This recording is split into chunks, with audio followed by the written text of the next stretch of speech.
Mr. President. Good morning. Okay, thank you very much. This is big stuff.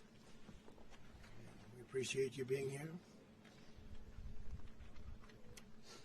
Late last night and early today, at my direction, the United States Armed Forces conducted an extraordinary military operation in the capital of Venezuela. Overwhelming American military power, air, land, and sea, was used to launch a spectacular assault. And it was an assault like people have not seen since World War II. It was a force against a heavily fortified military fortress in the heart of Caracas to bring outlaw dictator Nicolas Maduro to justice. This was one of the most stunning, effective, and powerful displays of American military might and competence in American history. And if you think about it, we've done some other good ones, like the attack on Soleimani, the attack on al-Baghdadi, and the obliteration and decimation of the Iran nuclear sites just recently in an operation known as Midnight Hammer, all perfectly executed and done.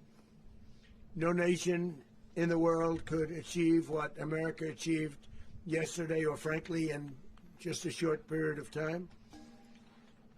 All Venezuelan military capacities were rendered powerless as the men and women of our military, working with U.S. law enforcement, successfully captured Maduro in the dead of night. It was dark. The lights of Caracas were largely turned off due to a certain expertise that we have. It was dark and it was deadly. But captured along with his wife, Celia Flores, both of whom now face American justice. Maduro and Flores have been indicted in the Southern District of New York, it's Jay Clayton, for their campaign of deadly narco-terrorism against the United States and its citizens. I want to thank the men and women of our military who achieved such an extraordinary success overnight with breathtaking speed, power, precision, and competence. You rarely see anything like it. You've seen some raids in this country that didn't go so well. They were an embarrassment. If you look back to Afghanistan, or if you look back to the Jimmy Carter days, they were different days. We're a respected country again, maybe like never before. These highly trained warriors, operating in collaboration with U.S. law enforcement, caught them in a very ready position. They were waiting for us. They knew we had many ships out in the sea, just sort of waiting. They knew we were coming. So they were in what's called a ready position. But they were completely overwhelmed and very quickly incapacitated. If you would have seen what I saw last night, you would have been very impressed. I'm not sure that you'll ever get to see it, but it was an incredible thing to see. Not a single American service member was killed, and not a single piece of American equipment was lost. We had many helicopters, many planes, many people involved in that fight. But think of that, not one piece of military equipment was lost, not one service member was, more importantly, killed. The United States military is the strongest and most fearsome military on the planet by far, with capabilities and skills our enemies can scarcely begin to imagine. We have the best equipment anywhere in the world. There's no equipment like what we have, and you see that even if you just look at the boats. You know, we've knocked out 97% of the drugs coming in by sea. 90%. Each boat kills on average, 25,000 people. We knocked out 97%.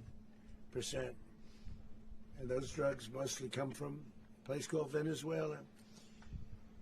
We're going to run the country until such time as we can do a safe, proper, and judicious transition. So we don't want to be involved with having somebody else get in and we have the same situation that we had for the last long period of years. So we are going to run the country until such time as we can do a safe, proper, and judicious transition. And it has to be judicious because that's what we're all about. We want peace, liberty, and justice for the great people of Venezuela, and that includes many from Venezuela that are now living in the United States and want to go back to their country. It's their homeland. We can't take a chance that somebody else takes over Venezuela that doesn't have the good of the Venezuelan people in mind. We've had decades of that. We're not going to let that happen. We're there now, and what people don't understand, but they understand as I say this, we're there now, but we're going to stay until such time as the proper transition can take place. So we're going to stay until such time as we're going to run it, essentially, until such time as a proper transition can take place. As everyone knows, the oil business in Venezuela has been a bust, a total bust, for a long period of time. They were pumping almost nothing by comparison to what they could have been pumping and what could have taken place. We're going to have our very large United States oil companies, the biggest anywhere in the world, go in, spend billions of dollars, fix the badly broken infrastructure, the oil infrastructure, and start making money for the country. And we are ready to stage a second and much larger attack if we need to do so. So we were prepared to do a second wave if we needed to do so. We actually assumed that a second wave would be necessary, but now it's probably not. The first wave, if you'd like to call it that, the first attack was so successful, we probably don't have to do a second, but we're prepared to do a second wave, a much bigger wave, actually. This was pinpoint, but we have a much bigger wave that probably won't have to do. This partnership of Venezuela with the United States of America, a country that everybody wants to be involved with because of what we were able to do and accomplish, will make the people of Venezuela rich, independent, and safe. And it will also make the many, many people from Venezuela that are living in the United States extremely happy. They suffered. They suffered. So much was taken from them. They're not going to suffer anymore. The illegitimate dictator Maduro was the kingpin of a vast criminal network responsible for trafficking colossal amounts of deadly and illicit drugs into the United States. As alleged in the indictment, he personally oversaw the vicious cartel known as Cartel de las Solas, which flooded our nation with lethal poison, responsible for the deaths of countless Americans, many, many Americans. Hundreds of thousands over the years of Americans died because of him. Maduro and his wife will soon face the full might of American justice and stand trial on American soil. Right now they're on a ship. They'll be heading to, ultimately, New York, and then a decision will be made, I assume, between New York and Miami or Florida. But we have people where the overwhelming evidence of their crimes will be presented in a court of law. And I've seen it. I've seen what we have. It's both horrible and breathtaking that something like this could have been allowed to take place.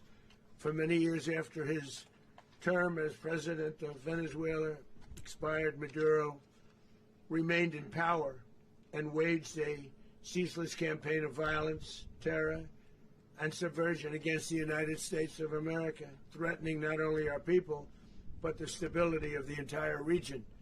and you all saw it, in addition to trafficking gigantic amounts of illegal drugs that inflicted untold suffering and human destruction all over the country, all over in particular the United States.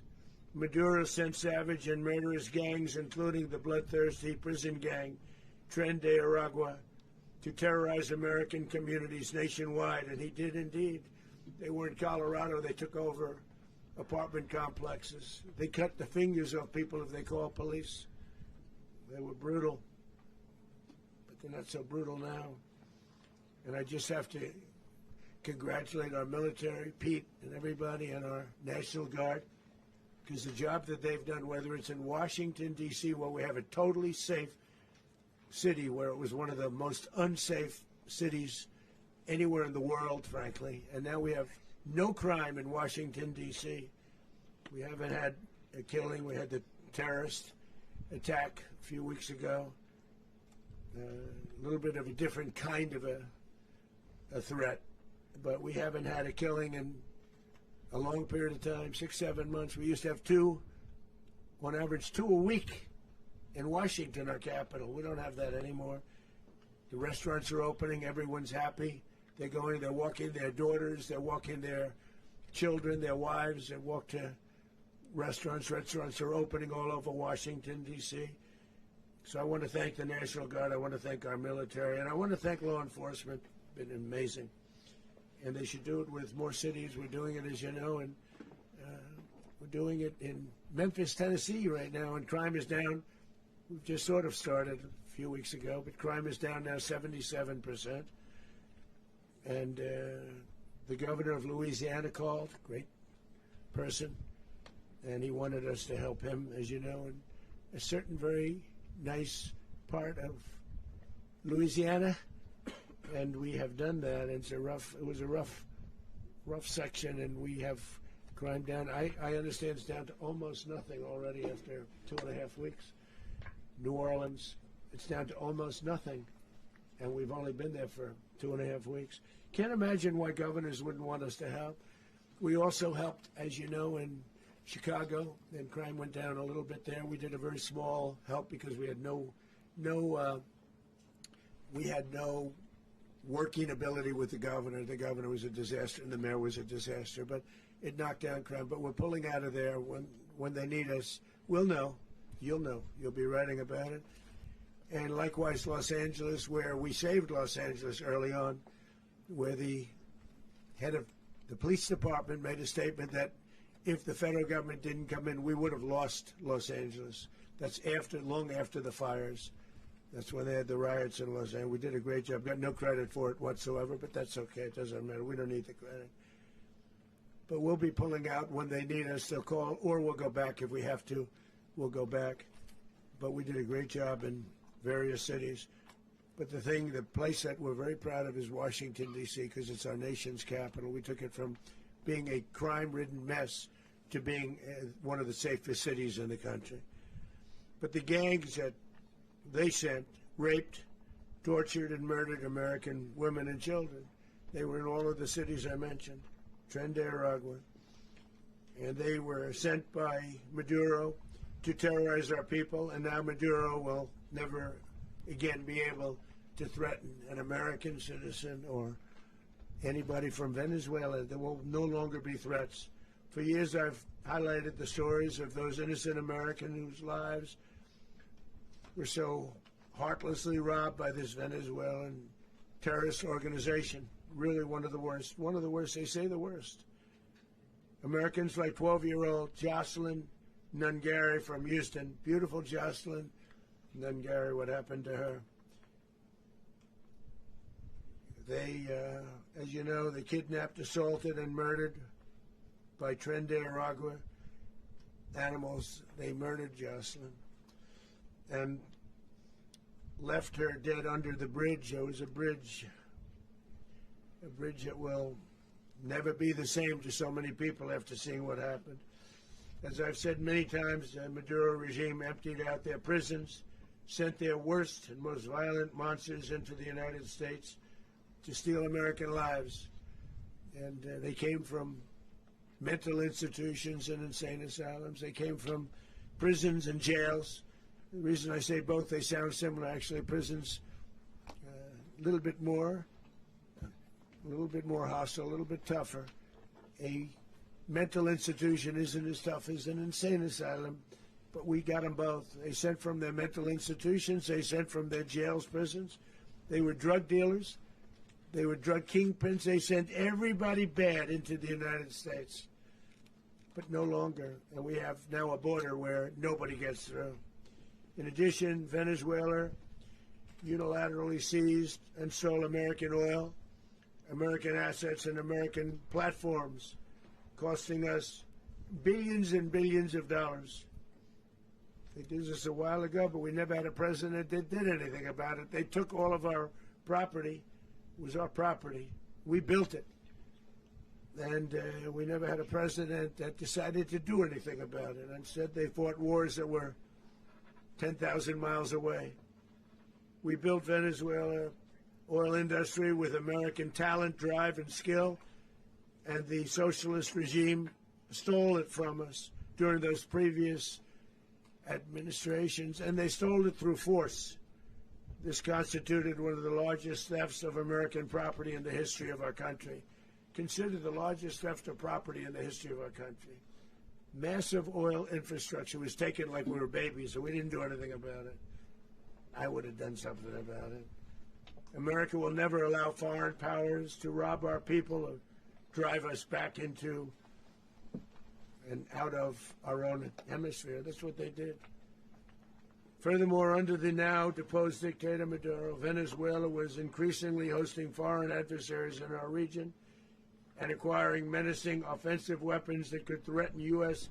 interests and lives. And they used those weapons last night.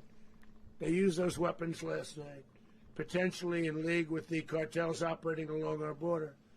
All of these actions were in gross violation of the core principles of American foreign policy, dating back more than 2 centuries. And not anymore. All the way back, it dated to the Monroe Doctrines. And the Monroe Doctrine is a big deal. But we've superseded it by a lot. By a real lot. They now call it the Monroe Document. I don't know. It's Monroe Doctrine. We sort of forgot about it. It was very important, but we forgot about it. We don't forget about it anymore. Under our new national security strategy, American dominance in the Western Hemisphere will never be questioned again. Won't happen. So just in concluding, for decades, other administrations have neglected or even contributed to these growing security threats in the Western Hemisphere. Under the Trump administration, we are reasserting American power in a very powerful way in our home region. And our home region is very different than it was just a short while ago. The future will be, and we did this in my first term. We had great dominance in my first term, and we have far greater dominance right now. Everyone's coming back to us. The future will be determined by the ability to protect commerce and territory and resources that are core to national security. These are core to our national security. Just like tariffs are, they've made our country rich, and they've made our national security strong, stronger than ever before. But these are the iron laws that have always determined global power. And we're going to keep it that way. We will secure our borders. We will stop the terrorists. We will crash the cartels, and we will defend our citizens against all threats, foreign and domestic. Other presidents may have lacked the courage or whatever to defend America, but I will never allow terrorists and criminals to operate with impunity against the United States. This extremely successful operation should serve as warning to anyone who would threaten American sovereignty or endanger American lives. Very importantly, the embargo on all Venezuelan oil remains in full effect. The American Armada remains poised in position, and the United States retains all military options until United States demands have been fully met and fully satisfied. All political and military figures and Venezuela should understand what happened to Maduro can happen to them, and it will happen to them if they aren't just, fair, even to their people. The dictator and terrorist, Maduro, is finally gone in Venezuela. People are free. They're free again. It's been a long time for them, but they're free. America is a safer nation. This morning, it's a prouder nation this morning because it didn't allow this horrible person and this country that was doing very bad things to us. It didn't allow it to happen. And the Western Hemisphere is right now a much safer place to be. So I want to thank everybody for being here. I want to thank General Raisin Kane. He's a fantastic man. I've worked with a lot of generals. I worked with some I didn't like. I worked with some I didn't respect. I worked with some that just weren't good. But this guy is fantastic. I watched last night one of the most precise attacks on sovereignty. I mean, it was an attack for justice. And I'm very proud of him, and I'm very proud of our Secretary of War, Pete Hegseth, who I'm going to ask to say a few words. Thank you very much. Mr. President, can you explain how the U.S. will run Venezuela? Well, thank you, Mr. President. Finally, a commander-in-chief the world respects and the American people deserve. And as the President said, words can barely capture the bravery and the power and the precision of this historic operation. A massive joint military and law enforcement raid flawlessly executed by the greatest Americans our country has to offer. American warriors are second to none, the best in the world and the best of our country. What all of us witnessed last night was sheer guts and grit, gallantry, and glory of the American warrior. I'm simply humbled by such men. And I tip my hat to our chairman, Dan Raisin Kane, and all those Americans who stood watch last night. Our warriors are the elite of America, and again, President Trump has your back. No other country on planet Earth, and it's not even close, could pull this kind of operation off. And no other president has ever shown this kind of leadership, courage, and resolve. The most powerful combination the world has ever seen. As the President said, our adversaries remain on notice. America can project our will anywhere, anytime. The coordination, the stealth, the lethality, the precision, the very long arm of American justice, all on full display in the middle of the night. Nicolas Maduro had his chance, just like Iran had their chance, until they didn't and until he didn't. He effed around, and he found out. President Trump is deadly serious about stopping the flow of gangs and violence to our country. Deadly serious about stopping the flow of drugs and poison to our people. Deadly serious about getting back the oil that was stolen from us. And deadly serious about reestablishing American deterrence and dominance in the Western Hemisphere. This is about the safety, security, freedom, and prosperity of the American people. This is America first. This is peace through strength. And the United States War Department is proud to help deliver it. Welcome to 2026, and under President Trump, America is back.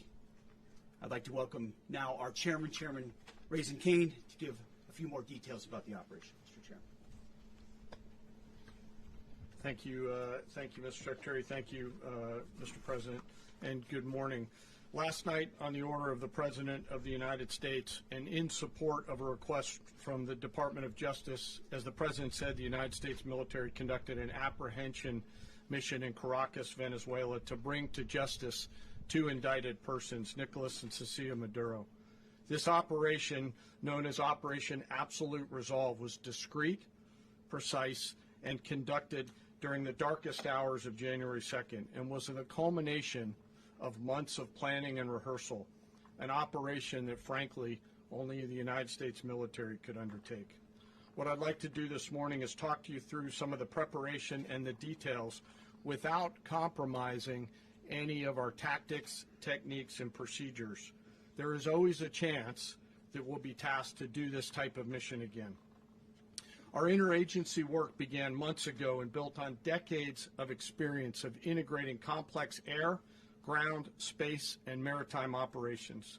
While the past 2 decades have honed the skills of our special operations forces, this particular mission required every component of our joint force, with soldiers, sailors, airmen, Marines, and Guardians working in unison with our intelligence agency partners and law enforcement teammates in an unprecedented operation. We leveraged our unmatched intelligence capabilities and our years of experience in hunting terrorists, and we could not have done this mission without the incredible work by various intelligence agencies, including the CIA, NSA, and NGA.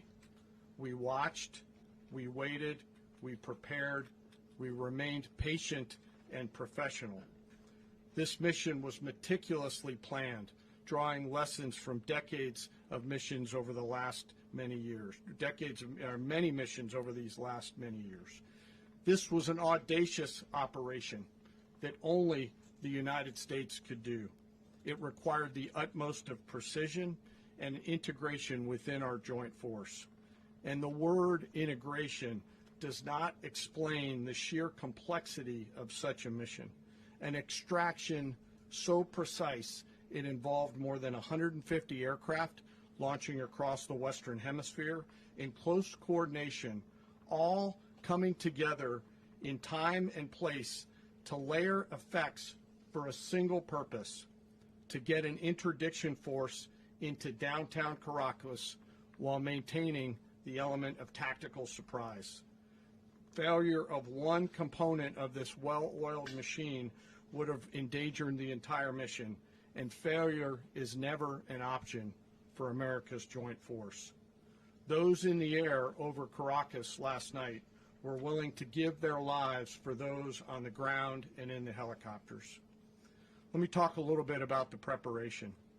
After months of work by our intelligence teammates to find Maduro and understand how he moved, where he lived, where he traveled, what he ate, what he wore, what were his pets, in early December, our force was set pending a series of aligned events. Key was choosing the right day to minimize the potential for civilian harm and maximize the element of surprise, and minimize the harm to the indicted personnel, so as the President said, they could be brought to justice.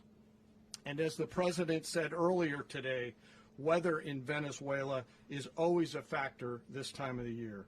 And over the weeks through Christmas and New Year's, the men and women of the United States military sat ready, patiently waiting for the right triggers to be met and the President to order us into action. Last night, the weather broke just enough, clearing a path that only the most skilled aviators in the world could maneuver through. Ocean, mountain, low cloud ceilings, but when tasked with a mission, this organization does not quit. At 10:46 p.m. Eastern Time last night, the President ordered the United States military to move forward with this mission. He said to us, and we appreciate it, Mr. President, good luck and Godspeed. And those words were transmitted to the entire joint force. Over the course of the night, aircraft began launching from 20 different bases on land and sea across the Western Hemisphere. In total, more than 150 aircraft, bombers, fighters, intelligence, reconnaissance, surveillance, rotary wing were in the air last night. Thousands and thousands of hours of experience were airborne. Our youngest crew member was 20, and our oldest crew member was 49. And there's simply no match for American military might. As the night began, the helicopters took off with the extraction force, which included law enforcement officers, and began their flight into Venezuela at 100 feet above the water. As they approached Venezuelan shores, the United States began layering different effects provided by Spacecom, Cybercom, and other members of the interagency to create a pathway.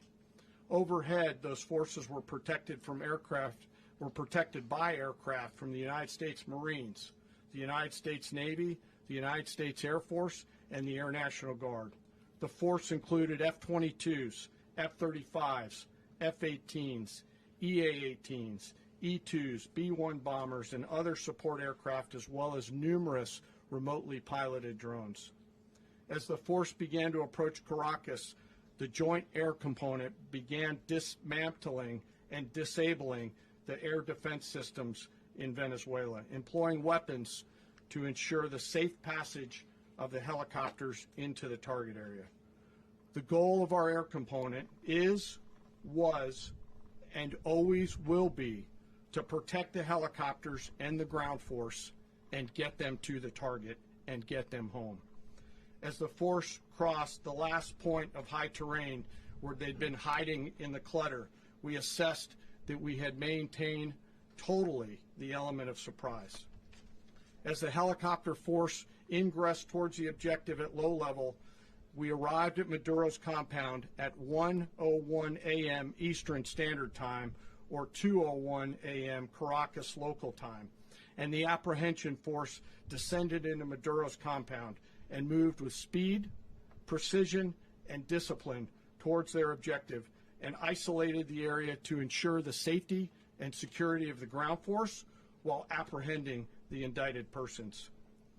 On arrival into the target area, the helicopters came under fire, and they replied with that fire with overwhelming force in self-defense. One of our aircraft was hit but remained flyable, and as the President said earlier today, all of our aircraft came home, and that aircraft remained flyable during the rest of the mission. As the operation unfolded at the compound, our air and ground intelligence teams provided real-time updates to the ground force, ensuring those forces could safely navigate the complex environment without unnecessary risk. The force remained protected by overhead tactical aviation. Maduro and his wife, both indicted, gave up and were taken into custody by the Department of Justice, assisted by our incredible U.S. military with professionalism and precision, with no loss of U.S. life. After securing the indicted persons, the force began to prep for departure. Helicopters were called in to exfiltrate the extraction force, while fighter aircraft and remotely piloted aircraft provided overhead coverage and suppressive fire. There were multiple self-defense engagements as the force began to withdraw out of Venezuela. The force successfully exfiltrated and returned to their afloat launch bases, and the force was over the water at 3:29 a.m. Eastern Standard Time with indicted persons on board. And both Maduro and his wife were embarked aboard the USS Iwo Jima. In closing, what we've witnessed today is a powerful demonstration of America's joint force. We think, we develop, we train, we rehearse, we debrief, we rehearse again and again, not to get it right, but to ensure that we cannot get it wrong. Our jobs are to integrate combat power so when the order comes, we can deliver overwhelming force at the time and the place of our choosing against any foe anywhere in the world. I am immensely proud today of our joint force and filled with gratitude to represent them here today. There is simply no mission too difficult for these incredible professionals and the families that stand by them and support them. As we stand here this morning, our forces remain in the region at a high state of readiness, prepared to project power, defend themselves, and our interests in the region. This operation is a testament to the dedication and unwavering commitment to justice and our resolve to hold accountable those who threaten peace and stability. In closing, I want to express my heartfelt gratitude to the brave men and women who executed this mission. Their courage and tireless commitment to our nation are what makes us strong.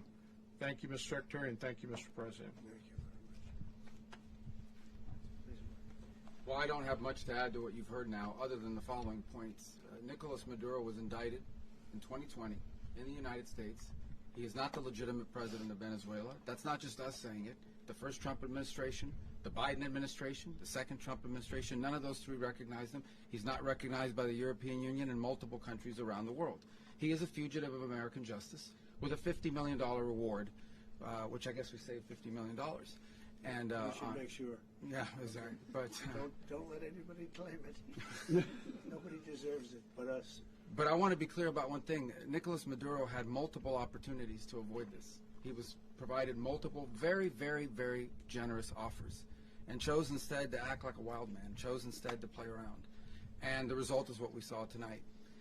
The other message here is the following. You have a guy, like many people around the world, they like to play games. You have a guy who decides he's going to invite Iran into his country, is going to, do the confiscation of American oil companies, is going to flood our country with gang members, is going to take Americans prisoner and try to hold them for hostage and trade them like he was able to do with the Biden administration. Basically likes to play games all this time and thinks nothing's going to happen.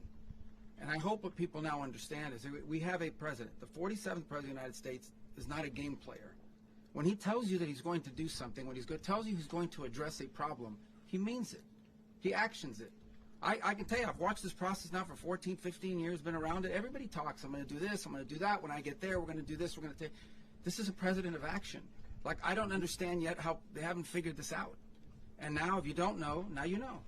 Because this is the way it's going to play out. And I think people need to understand that this is not a president that just talks and does letters and press conferences. And, if he says he's serious about something, he means it. And this is something that was a direct threat to the national interest of the United States, and the president addressed it. There's a president of peace, by the way. I told you what I just said earlier. This guy had multiple opportunities to find his way somewhere else and figure out another. He could have been living somewhere else right now very happy, but instead he wanted to play big boy. And so now, he's got other sets of problems on his hands. And but I think the message here should be for the world. Look, the president doesn't go out looking for people to pick fights with. He's not, generally wants to get along with everybody. We'll talk and meet with anybody, but don't play games. Don't play games with this president's in office, because it's not going to turn out well. And so I hope that, I guess that lesson was learned last night, and we hope it'll be instructive moving forward. Is that a message to Cuba? Mr. President. Mr. President. Mr. President. You said that the U.S. is going to run Venezuela, so who's in power right now? Well, we're going to be running it with a group, and we're going to make sure it's run properly. We're going to rebuild the oil infrastructure, which will cost billions of dollars. It'll be paid for by the oil companies directly. They will be reimbursed for what they're doing, but it's going to be paid. And we're going to get the oil flowing the way it should be. As you know, it was just a minor flow. It was actually a minor flow for what they have. But we're going to run it properly, and we're going to make sure the people of Venezuela are taken care of. We're going to make sure the people that were forced out of Venezuela by this thug are also taken care of. Mr. President. Does the U.S. running the country mean that U.S. troops will be on the ground? How will that work? Well, they always say boots on the ground. So we're not afraid of boots on the ground if we have to have. We had boots on the ground last night at a very high level, actually. We're not afraid of it. We don't mind saying it. But we're going to make sure that that country is run properly. We're not doing this in vain. This is a very dangerous attack. This is an attack that could have gone very, very badly. Could have gone very badly. We could have lost a lot of people last night. We could have lost a lot of dignity. We could have lost a lot of equipment. The equipment is less important, but we could have lost a lot. And we're going to make sure that this is proper. We're there now. We're ready to go again if we have to. We're going to run the country right. It's going to be run very judiciously, very fairly. It's going to make a lot of money. We're going to give money to the people. We're going to reimburse people that were taken advantage of. We're going to take care of everybody. It's very important. We couldn't let them get away with it. They stole our oil. We built that whole industry there, and they just took it over like we were nothing. And we had a president that decided not to do anything about it.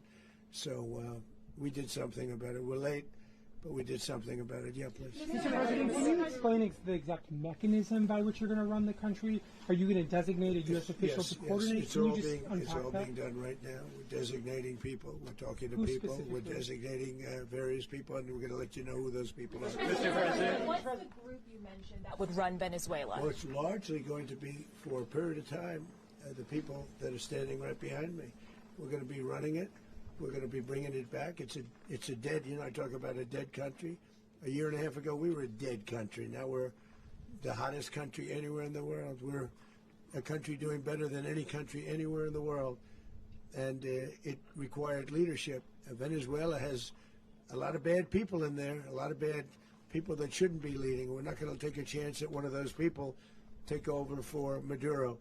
So you can look at, and others, we have fantastic people, including people in the military.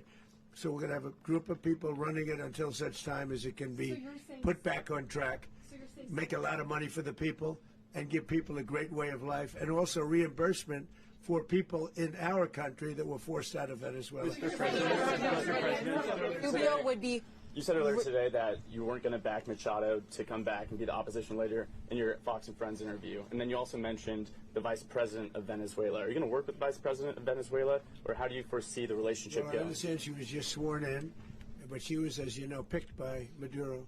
So Marco's working on that directly. He just had a conversation with her, and she's essentially willing to do what we think is necessary to make Venezuela great again. Very simple. Mr. President, Colombian President Gustavo Petro, a couple weeks ago, he said he's got to watch his ass. And today, he said he's not concerned about anything happening to him in the aftermath of this operation. So, just what your message is Well, about he that. has cocaine mills. He has factories where he makes cocaine. And yeah, I think I stick by my first statement. He's making cocaine. They're sending it into the United States. So he does have to watch his ass. Mr. President, Did you notify any members of Congress in advance? Marco, do you want to talk about that? Because you were involved in Sure. We call members of Congress immediately after. This was not the kind of mission that you can do congressional notification on. It was a trigger-based mission in which conditions had to be met night after night. We watched and monitored that for a number of days. So it's just simply not the kind of mission you can call people and say, hey, we may do this at some point in the next 15 days. But it's largely a law enforcement function. Remember, at the end of the day, at its core, this was an arrest of 2 indicted fugitives of American justice, and the Department of War supported the Department of Justice in that job. Now, there are broader policy implications here, but it's just not the kind of mission that you can pre-notify because it endangers the mission. If I can add one thing to that, Congress has a tendency to leak. This would not be good. If they leaked, General, I think it would have been maybe a very different result. But I have to say, they knew we were coming at some point, A lot of ships out there, they sort of knew we were coming. But Congress will leak, and we don't want leakage. Mr. President, You were one of the only people to watch this all play out live. What was Maduro doing when the U.S. forces entered what I assume would be his home? And also, was there any point where the U.S. was considering if Maduro pushed back or resisted killing Maduro? It could have happened. It could have happened. He was trying to get into a safe place. The safe place is all steel. And he wasn't able to make it to the door because our guys were so fast. They went through the opposition so fast. And there was a lot of opposition. People were wondering, do we get them by surprise? Sort of surprised, but they were waiting for something. It was a lot of opposition. There was a lot of gunfire. You saw some of it today. But he was trying to get to a safe place, which wasn't safe because we would have had the door blown up in about 47 seconds, they say on average, regardless of how thick the steel was. It was a very thick door. It was a very heavy door, but he was unable to get to that door. He made it to the door. He was unable to close it. So where's Maduro going to be? Go ahead, finish. Where is Maduro going to be in the time being right now? Do you know his exact Well, whereabouts? ultimately, in the near future, he's going to be brought to New York. And where is he going to be held? Where is he going to be held in New York? Do you know? That's going to be up to the officials that do these things. Mr. President, the U.S. has something of a mixed track record of ousting dictators without necessarily a plan for what comes afterwards. Not with Did me, that weigh on your decision Well, that's making? when we had different presidents, but with me, that's not true. With me, we've had a perfect track record of winning. We win a lot, and we win. If you look at Soleimani, you look at al-Baghdadi, you look at the Midnight Hammer. Midnight Hammer was incredible. Right now, you wouldn't have peace in the Middle East. We have essentially peace in the Middle East because of that. If we weren't successful with Midnight Hammer, you wouldn't have peace in the Middle East. So with me, you've had a lot of victory. You've had only victories. You've had no losses. Yeah. Mr. President, can you? How long do you expect the U.S. to run Venezuela, and how soon do you want the Venezuelan people to hold elections? So I'd like to do it quickly, but it takes a period of time. You know, we're rebuilding. We have to rebuild their whole infrastructure. The infrastructure is rotted. It's actually very dangerous. It's blow-up territory. Oil is very dangerous. It's a very dangerous thing to take out of the ground. It can kill a lot of people. It has killed a lot of people doing just that. The infrastructure is old. It's rotted. Much of it is stuff that we put there 25 years ago, and we're going to be replacing it. And we're going to take a lot of money out so that we can take care of the country. Are you saying that Secretary Rubio and Mr. President, China, Russia, and Iran have interests in Venezuela. How does this operation affect your relationships with them when it comes to the oil and drugs? In terms of China and Russia, Russia when we get things straightened out. But in terms of other countries that want oil, we're in the oil business. We're going to sell it to them. We're not going to say we're not going to. In other words, we'll be selling oil. Probably in much larger doses because they couldn't produce very much because their infrastructure was so bad. So we'll be selling large amounts of oil to other countries, many of whom are using it now, but I would say many more will come. Are you saying that, Mr. President, are you saying that? Oh. Mr. President, thank you. What is your message to the people of Venezuela today? Of course, the civilian population specifically, they have a lot of questions. What is your message to the people of Venezuela? That you're going to have peace, justice. You're going to have some of the riches that you should have had for a long period of time. It was stolen from you. But you're going to have peace and you're going to have safety. You're going to have justice. You're going to have a country. You're going to have a real country. You're going to have potentially a great country. You know, if you go back 20 years, maybe even a little longer ago, that was a great country. And they destroyed it.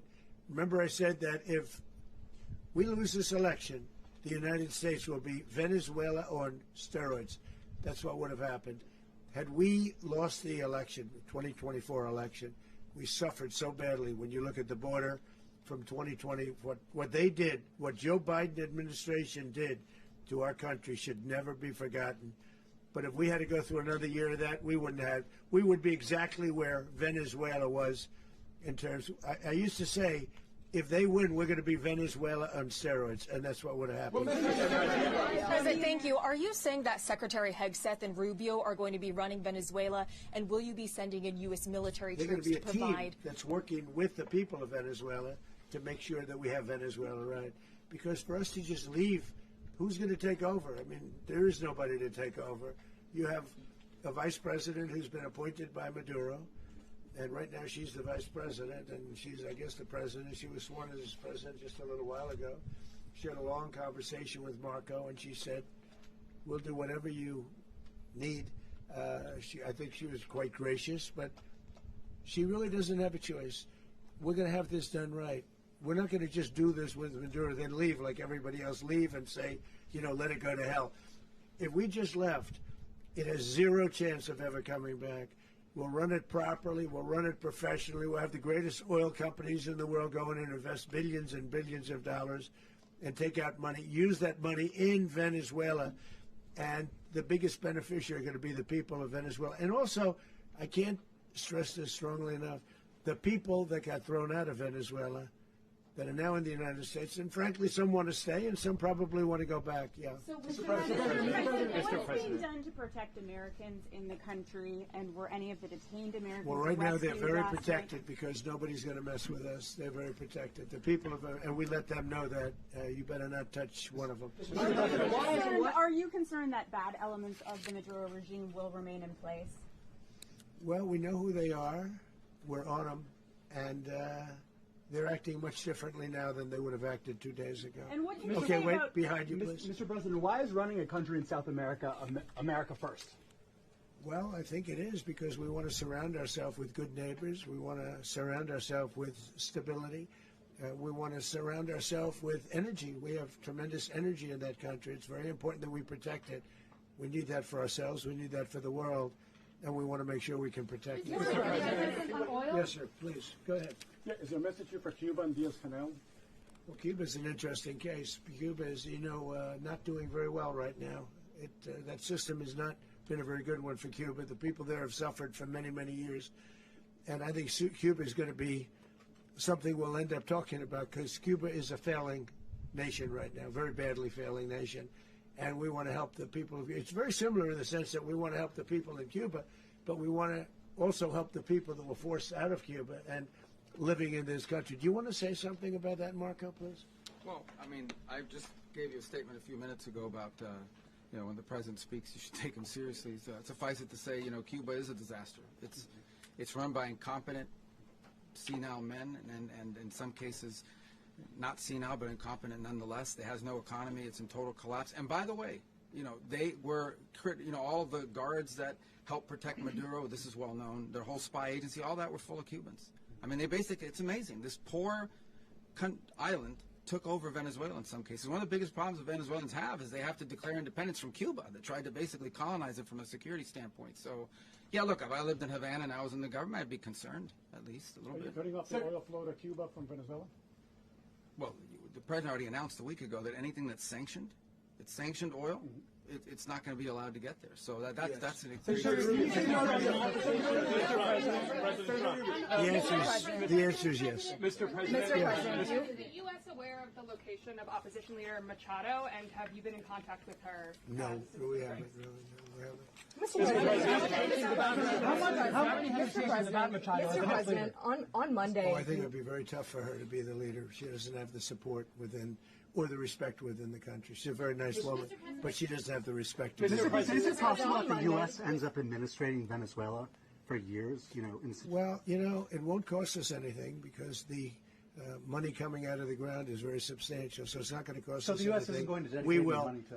Well, we want safety there. We want to be surrounded by countries that aren't housing all of our enemies all over the world. That's what was happening, and you don't want to have that. But we're going to be rebuilding, and we're not spending money. The oil companies are going to go in. They're going to spend money. We're going to take back the oil that, frankly, we should have taken back a long time ago. A lot of money is coming out of the ground. We're going to get reimbursed for all of that. We're going to get reimbursed for everything that we spend. So it's going to be a very important. This is a very big evening that took place last night. We have to be surrounded by safe, secure countries, and we also have to have energy. Very important. We have to have energy that's real energy, not where they're getting 4% and 5% of the energy out of the ground. You take a look. It was such a disaster. So what's going to happen with Venezuela, I think, over the next period of a year is going to be a great thing. And the people of Venezuela will be the biggest beneficiaries. Mr. President, on Monday, U.S. military. Mr. President, thank you. What did you last speak to Maduro about when you spoke? And is the Well, I don't want to get into the conversations, but I did have conversations with him, and I said, you got to surrender. And I actually thought he was pretty close to doing so, but now he wished he did, yeah. Mr. President, can you explain, you said that Maduro is responsible for drug trafficking. You recently pardoned the former president of Honduras who was convicted of many drug trafficking. Can you explain how these two situations are different? And would you ever pardon Maduro? I endorsed, as you know, the winning president, the man who won in Honduras. I endorsed the man who won in Chile. I endorsed the man who won in Argentina.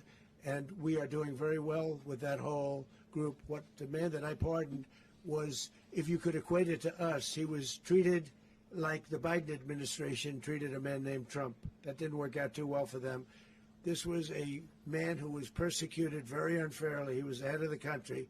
He was persecuted very unfairly. And there are a number of them. And we felt that it was a very unfair situation that happened to him. He's also a party member of the man who won. So obviously the people liked what I did. And one of the reasons that was done is because of the fact that the party in power felt very strongly that that man was treated very badly. I studied it very quickly, and then I studied it in great detail.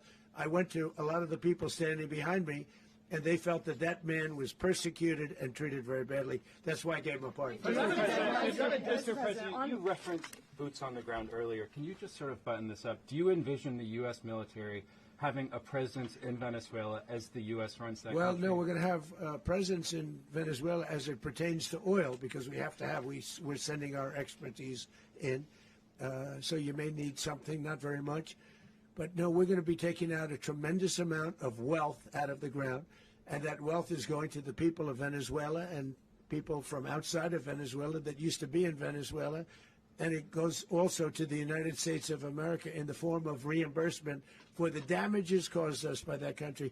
So I want to thank you all very much. Thank you. Do you have one? Yes, please. You were so nice before. I'm going to give you the final question. Go Thank ahead. you, Mr. Unless President. it's a bad question, in It's which about case I'll Putin. go one. It's about who? It's about Putin, if you want. About Putin. Well, that's Okay. always nice. You had a to talk phone. about Putin. You had a phone call with him on Yeah. Monday. Did he talk at all about Maduro? Did y'all talk about this? No, we didn't. And We then- never spoke about Maduro. Are you mad at him right now? I mean, there's this I'm not intelligence. thrilled with Putin. I'm not thrilled with Putin. He's killing too many people. There was that I intelligence. thought that would be so. I settled 8 1/4 war. You know what the 1/4 was? Thailand and Cambodia. I did it again.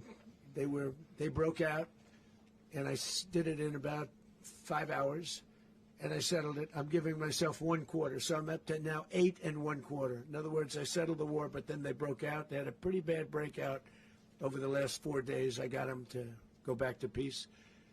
So I only give 1/4. I thought the easiest one would be, one of the easier ones would be Russia, Ukraine. It's not. And they both have done some pretty bad things. And look, that's Biden's war. That's not my war. But I want to stop the lives. Did you see where last month, 30,000, it was 27,000 the month before. 30,000, mostly soldiers, were killed this last month. 30,000. I want to stop that. You know, I got NATO to pay 5% instead of the 2% that they weren't paying. They weren't paying 2, now they pay 5. And we send them a lot of munitions. We send them a lot of things, missiles and various other things, a lot.